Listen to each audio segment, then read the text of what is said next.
Hello friends, আমি কার্তিক আর আপনারা দেখছেন KM tutor channel. KM tutor চ্যানেলের পক্ষ থেকে আপনাদের সকলকে শুভেচ্ছা। ফ্রেন্ডস, আজ আমি একটা নতুন ভিডিও নিয়ে তোমাদের সামনে উপস্থিত হয়েছি, যেটা আমাদের এখন যে মাদ্রাসা এক্সাম আছে তার যে মক টেস্ট, সেই মক টেস্টের একটা ভিডিও নিয়ে উপস্থিত হয়েছি। তাছাড়া যারা আমার চ্যানেলে নতুন আছে তাদেরকে অবশ্যই বলবো চ্যানেলটি সাবস্ক্রাইব করে রাখো, কারণ এই চ্যানেলের মধ্যে আপনারা এনটিএ ইউজিসি নেটের বিভিন্ন টপিক অর্থাৎ পেপার 1 এবং সংস্কৃত 73 কোডে যে সংস্কৃত টোটালটাই পাবেন। আর তাছাড়া এসএলএসটি এবং মাদ্রাসার যে সংস্কৃত তার ব্যাচ কিন্তু অলরেডি চলছে, এবং আমাদের মাদ্রাসার একটা মক টেস্টের সিরিজ কিন্তু শুরু হতে চলেছে খুব শীঘ্রই, যেটা চলবে পরীক্ষার আগে পর্যন্ত, মানে মার্চের 10 তারিখ পর্যন্ত প্রায় ক্লাসটা চলবে। তো যদি কেউ ক্লাস করতে ইচ্ছুক তাহলে কিন্তু আমার যে হোয়াটসঅ্যাপ নাম্বার আছে সেই হোয়াটসঅ্যাপ নাম্বারে তোমরা কন্ট্যাক্ট করতে পারো, ঠিক আছে? 7407083623, ঠিক আছে? কেএম টিউটর, এখানে তোমরা যোগাযোগ করতে পারো এই জায়গাতে। তো এখানে এবার আমাদের যেটা আজকে দেখো তথ্য, সেটা আমরা আলোচনা করব। যে আজকে আমাদের মূলত কি আলোচনা করব না, রামায়ণ।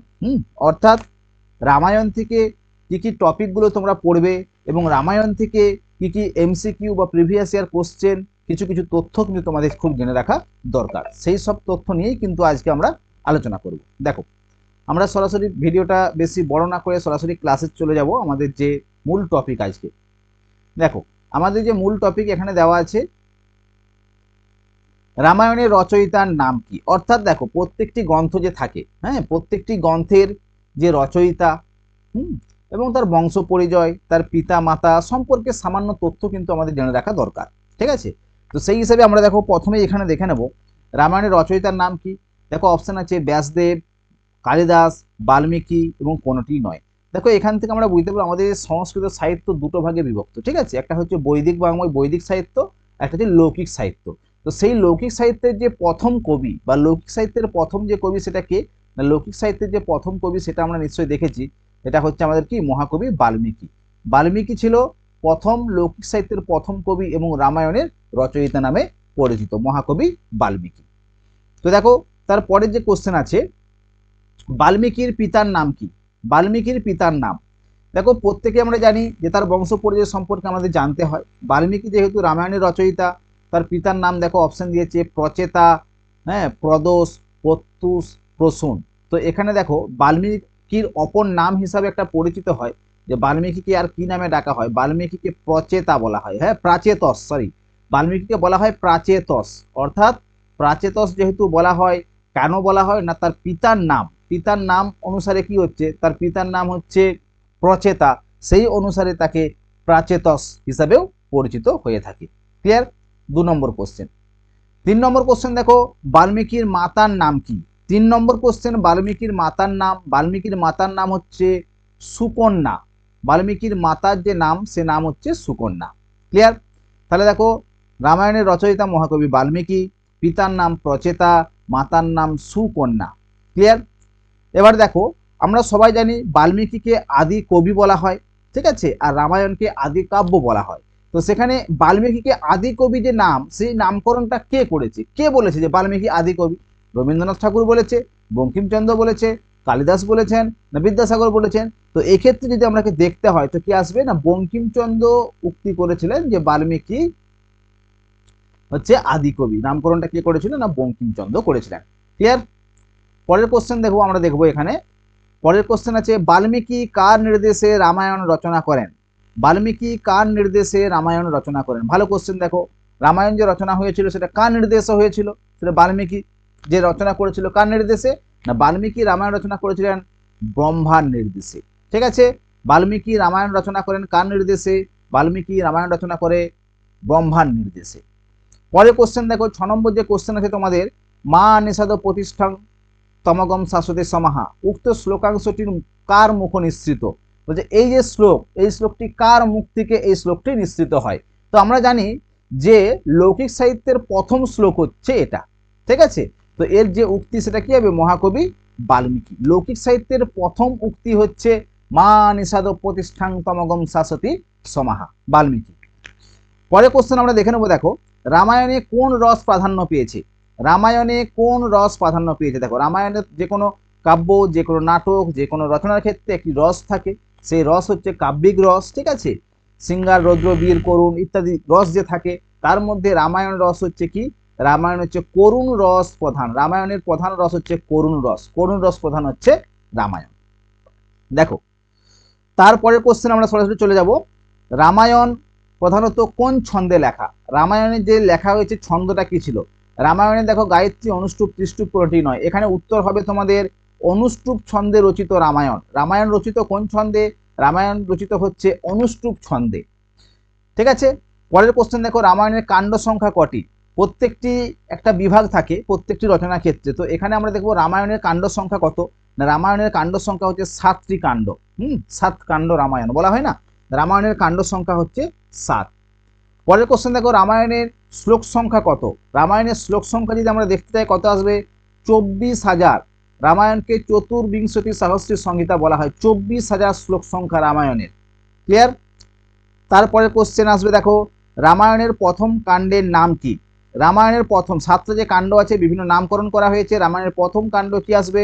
প্রথম কাণ্ড হচ্ছে বালকাণ্ড। রামায়ণের প্রথম কাণ্ডের নাম হচ্ছে বালকাণ্ড। ক্লিয়ার? দেখো প্রথম কাণ্ড, শেষ কাণ্ড, বৃহত্তম কাণ্ড, ক্ষুদ্রতম কাণ্ড, বিভিন্ন ধরনের কিন্তু কোশ্চেন আসতে পারে। যেমন ধরো পরের কোশ্চেনে দিতে দেখো 12 নম্বর কোশ্চেন, রামায়ণের বৃহত্তম কাণ্ড কোনটা? তো বৃহত্তম কাণ্ড যদি আমরা যাই, এটা কি যাবো? যুদ্ধকাণ্ড। ক্ষুদ্রতম কাণ্ড বললে কি হতো? কিষ্কিন্ধা কাণ্ড।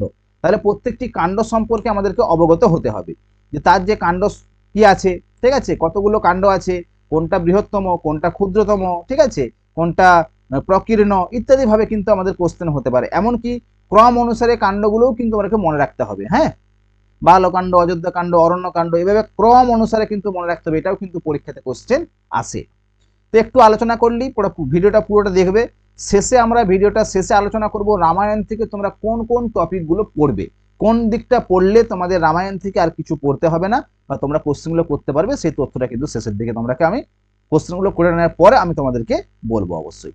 দেখো রামায়ণ কোন কাণ্ডে তথাগত বুদ্ধের নাম রয়েছে? ভালো কোশ্চেন। দেখো একটা, রামায়ণের কোন কাণ্ডে তথাগত বুদ্ধের নাম রয়েছে? এখানে রামায়ণের যে অযোধ্যা কাণ্ড, হ্যাঁ, সেখানে বুদ্ধের কিন্তু নাম পাওয়া যায়। হ্যাঁ, কিছু ডিফারেন্ট কোশ্চেন এখানে পাবে। দেখো রামচন্দ্রকে বিষ্ণুর অবতার বলা হয়েছে রামায়ণের কোন কাণ্ডে? বলছে রামচন্দ্র যে আছে, রামচন্দ্রকে বিষ্ণুর অবতার বলা হয়েছে কোন কাণ্ডে না, প্রথম এবং সপ্তম কাণ্ডে রামচন্দ্রকে বিষ্ণুর অবতার বলে চিহ্নিত করা হয়। ক্লিয়ার? পরের কোশ্চেন দেখো আমরা যাব, রামায়ণের কাহিনী বর্ণিত হয়েছে, রামায়ণের কোন কাহিনী আছে? রামায়ণ হচ্ছে সূর্য বংশের কাহিনী আছে, আর চন্দ্র বংশের কাহিনী কোথায় আছে না, মহাভারতে আছে। তাহলে রামায়ণ হচ্ছে সূর্য বংশের কাহিনী বর্ণিত আছে। তারপরে দেখো রামায়ণের যে প্রাচীন টিকা, প্রত্যেকটি গ্রন্থেরই টিকা এবং টিকাকার সম্পর্কে আমাদেরকে অবগত হতে হয়। তো রামায়ণের প্রাচীন টিকা সম্পর্কে কি আছে? রামায়ণের প্রাচীন টিকা হচ্ছে রামায়ণ কতক।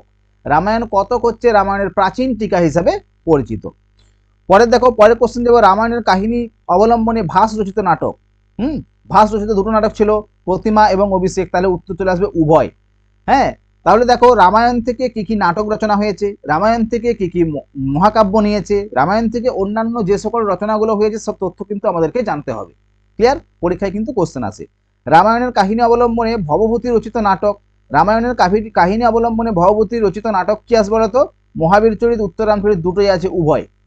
তাহলে রামায়ণকে অবলম্বন করে ভাস কি কি নাটক লিখেছে, রামায়ণকে অবলম্বন করে ভবভূতি কি কি নাটক লিখেছে, ইত্যাদি যে তথ্যগুলো আছে সেটা কিন্তু আমাদেরকে জানতে হবে। তার যে উপজীব্য হিসাবে কি কি গ্রন্থগুলো আমরা এখানে পাবো। পরে কোশ্চেন দেখো, চতুর্বিংশতি সহস্রী সংহিতা অর্থাৎ 24,000 শ্লোক কোথায় পাওয়া যায়? 24,000 শ্লোক পাওয়া যায় রামায়ণে, চতুর্বিংশতি সহস্রী সংহিতা নামে পরিচিত। রামায়ণের স্বর্গ সংখ্যা কত? রামায়ণে আমরা জানি রামায়ণের স্বর্গ সংখ্যা হচ্ছে 500, 500টি স্বর্গ রামায়ণে পাওয়া যায়। ঠিক আছে, এবারে দেখো আমরা একটা আলোচনা করলাম 20টা কোশ্চেন রামায়ণের যে প্রথম যে পার্ট, ঠিক আছে, রামায়ণের যে মক টেস্টের প্রথম পার্ট, সেখানে আমরা 20টা কোশ্চেন বিভিন্ন টাইপের আলোচনা করলাম, কবির সম্বন্ধে আলোচনা করলাম, তার অপর নাম সম্বন্ধে আলোচনা করলাম। এবারে দেখো রামায়ণ থেকে তোমরা যেটা পড়বে, 1 নম্বর পয়েন্ট তোমাদেরকে বলেছি, রামায়ণ থেকে প্রথমত রামায়ণের যে 7টা কাণ্ড আছে সেই কাণ্ডকে ক্রম অনুসারে পড়বে, ক্রম অনুসারে। ঠিক আছে, রামায়ণের কাণ্ডগুলোকে ক্রম অনুসারে। যেমন ধরো মহাভারত যদি পড়তে যাও ক্রম অনুসারে আদিসভা, বন বিরাট, উদ্যোগ, বিশ্ব, দ্রোণকর্ণ, শল্যশক্তি, স্ত্রী শান্তি, এভাবে যেমন যাবে, ঠিক সেরকম রামায়ণও বালকাণ্ড, অযোধ্যাকাণ্ড, অরণ্যকাণ্ড, কিষ্কিন্ধাকাণ্ড, সুন্দরকাণ্ড, ঠিক আছে, এইভাবে কিন্তু ক্রম অনুসারে তোমরা পড়বে। তার সাথে সাথে কি পড়তে হবে? কোন কাণ্ডে কি কি ঘটনা ঘটেছে। 2 নম্বর হচ্ছে কোন কাণ্ডে কি কি ঘটনা। ঠিক আছে, প্রথম যে আছে বালকাণ্ডে কি কি ঘটনা ঘটেছে, অযোধ্যাকাণ্ডে কি কি ঘটনা ঘটেছে, প্রত্যেকটি কাণ্ডের ঘটনা সম্পর্কে অবগত থাকতে হবে। ক্লিয়ার? 3 নম্বর হচ্ছে কোন কাণ্ডটাকে কি বলা হয়, মানে ক্ষুদ্রতম কাণ্ড কোনটা, বৃহত্তম কাণ্ড কোনটা, ঠিক আছে, প্রক্ষিপ্ত অংশ কোনটা, বিভিন্ন নাম যে নামকরণ করা হয়েছে সেই তথ্যগুলো তোমাদেরকে এখানে জানতে হবে। 3 নম্বর। 4 নম্বর পয়েন্ট কি আছে, রামায়ণকে উপজীব্য করে, অর্থাৎ রামায়ণকে উপজীব্য বলতে অর্থাৎ রামায়ণ থেকে কি কি নাটক রচনা হয়েছে, কে কি নাটক লিখেছে, কে মহাভারত লিখে মানে আমাদের মহাকাব্য লিখেছে, ঠিক আছে, গীতিকাব্য লিখেছে, চম্পু লিখেছে, মানে কি কি রচনা করেছে রামায়ণকে নিয়ে পরবর্তীকালে যে সকল কবি আছে তারা। এই তথ্যটা কিন্তু আমাদের খুবই গুরুত্বপূর্ণ, এটাও কিন্তু আমাদেরকে জানতে হবে, ঠিক আছে। আর 5 নম্বর কোশ্চেন হচ্ছে, দেখো তোমাদের যে আমাদের প্রত্যেকটি ঘটনা সম্পর্কে যে অবগত আছি বা কি কি রচনা হয়েছে সেই তথ্যগুলো যখন তুমি জানছো, ঠিক আছে, তার সঙ্গে তোমাদেরকে ভালো করে এর মক টেস্টগুলো দেখতে হবে। আমরা টপিকটা পড়ার পর কি করতে হবে, আমাদেরকে মক টেস্ট দেখতে হবে। হ্যাঁ, কি কি টিকা গ্রন্থ আছে এখানকার, এই যে তথ্যগুলো আছে এ টু জেড তথ্যগুলো তোমরা যদি দেখে নাও, তোমাদের মাদ্রাসা কেন, এনটিএ ইউজিসি নেট কেন, এসএলএসটি কেন, কোনো জায়গাতেই তোমরা আটকাবে না। তো যাই হোক, ভিডিওটা বেশি বড় না করে এখানেই সারবো। আর তার আগে বলবো যে তোমরা এনটিএ ইউজিসি নেটে যদি কেউ প্রিপারেশন নিচ্ছ, সংস্কৃত পেপার 1 25 বা 73 কোড, এসএলএসটি সংস্কৃত নতুন ব্যাচ আমাদের চালু হতে চলেছে, ঠিক আছে। মাদ্রাসার মক টেস্টের ব্যাচ কিন্তু ভর্তি হচ্ছে, ওখানে চাইলে তোমরা ওখান থেকে আমাকে এই নাম্বারে কন্ট্যাক্ট করবে, কন্ট্যাক্ট করার পর কিন্তু তোমরা ক্লাসটা করতে পারো। আমার যে হোয়াটসঅ্যাপ নাম্বার আরেকবার বলে দিচ্ছি, 7407083623, ঠিক আছে, 23, এই নাম্বারে কিন্তু যোগাযোগ করবে, ঠিক আছে। তো যাই হোক, আজকের ভিডিওটা এই পর্যন্ত, দেখা হবে আবার পরের ভিডিওতে। হ্যাঁ, থ্যাংক ইউ।